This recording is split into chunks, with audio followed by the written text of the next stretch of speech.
খুব সহজে অতি অল্প সময়ে বানিয়ে নিন অমৃত স্বাদের ম্যাঙ্গো ডেজার্ট। পাকা আম ও হাফ কাপ গোবিন্দভোগ চাল দিয়ে খুব সহজেই বানিয়ে নিতে পারবেন।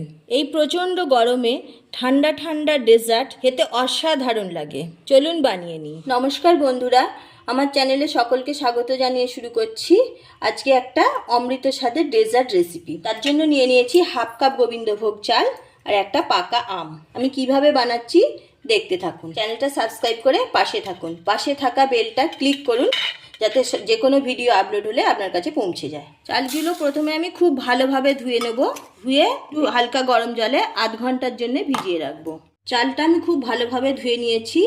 এখানে একটু গরম জল নিয়ে নিয়েছি। গরম জলটা দিয়ে চালটা ভিজিয়ে রেখে দিচ্ছি আধ ঘন্টার জন্য। ততক্ষণে আমি আমটা কেটে রেডি করে নেব। আমটা অবশ্যই পাকা আর মিষ্টি আম নিতে হবে। যত পাকা আর মিষ্টি আম হবে তো ভালো হবে। আমি আমটা শাঁসটা বার করে নিচ্ছি। বার করে একটা ছাঁকনি দিয়ে ছেঁকে নেব। আমের পাল্পটা বার করে একটা ছাঁকনি দিয়ে ছেঁকে নিলাম যাতে সুতো সুতো অংশগুলো বাদ চলে যায়। এইভাবে ছেঁকে ছেঁকে পুরো পাল্পটা বার করে আধ ঘন্টা পরে ফিরে এলাম। চালগুলো ভিজে গেছে।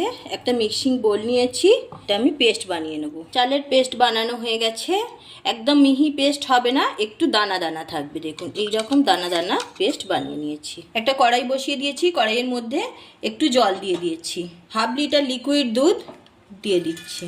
গ্যাস অন করে দিয়েছি। দুধটা খুব ভালোভাবে ফুটিয়ে নেব। দুধ ফুটে গেছে। আমি দুধটা খুব ঘন করব না, দুধটা ফুটে গেলেই হবে। এবার দিয়ে দিচ্ছি চিনি। সুন্দর গন্ধ আনার জন্য দিচ্ছি ছোট এলাচের গুঁড়ো। চিনিটা ভালোভাবে গলে যাওয়ার জন্য আরও একটু জাল করে নিচ্ছি। গ্যাসের আঁচটা কমিয়ে দিয়েছি। এবার চালের পেস্ট দিয়ে দিচ্ছি। দিয়ে অনবরত নাড়তে থাকবো। এক হাতে দিতে থাকবো, এক হাতে নাড়তে থাকবো। খুব বেশি সময় লাগবে না, অনবরত নাড়াতে হবে যাতে দলা পাকিয়ে না যায়। এক চিমটি নুন দিয়ে দিচ্ছি। নুন দিলে মিষ্টির টেস্ট আরও বেড়ে যাবে। কতটা স্মুথ হয়েছে, একটুও দলা পাকিয়ে যায়নি। এবার আমের পাল্পটা দিয়ে দিচ্ছি। দেখতেই পাচ্ছেন বন্ধুরা কতটা স্মুথ হয়েছে। কালারটাও সুন্দর এসে গেছে। দারুণ একটা সুগন্ধ বেরিয়েছে। দেখুন এইরকম হয়ে গেছে। ঘনত্বটা এরকম থাকবে। এবার আমি গ্যাসের ফ্লেমটা অফ করে দিচ্ছি। এটাকে আমি একটু ঠান্ডা করে নেব। ঠান্ডা হলে ফিরে আসছি। ঠান্ডা হয়ে গেছে। আমি কাঁচের বাটি নিয়েছি। কাঁচের বাটির মধ্যে দিয়ে দিচ্ছি। আমি কাঁচের বাটিতে সবটা তুলে নিয়েছি। দেখুন কতটা সুন্দর লাগছে। এবার কিছু ড্রাই ফ্রুট আমি ওপর থেকে ছড়িয়ে দিচ্ছি। কাজু আর কিশমিশ নিয়েছি।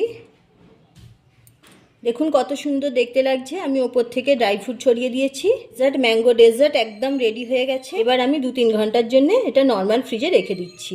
অবশ্যই একটা লাইক দিতে ভুলবেন না। প্রচুর প্রচুর শেয়ার করুন। 2 ঘন্টা পরে ফিরে আসছি। 3 ঘন্টা পরে ফিরে এলাম। ডেজার্টটা ফ্রিজে রেখেছিলাম। ফ্রিজ থেকে 3 ঘন্টা পরে নিয়ে চলে এলাম। দেখুন কতটা সুন্দর দেখতে লাগছে। একদম জমে গেছে। আমি একটা কেটে আপনাদের দেখাচ্ছি।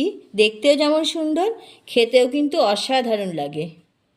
এইভাবে বানিয়ে একবার খেলে বারবার খেতে মন চাইবে। মনে হবে রোজই খাই। এই প্রচণ্ড গরমে ঠান্ডা ঠান্ডা ডেজার্ট খেতে অসাধারণ লাগে। মন প্রাণ জুড়িয়ে যায়। এইভাবে আপনারাও একবার বাড়িতে বানিয়ে নিন। পুরো ভিডিওটা দেখার জন্য অসংখ্য ধন্যবাদ। আবার দেখা হচ্ছে পরের ভিডিওতে।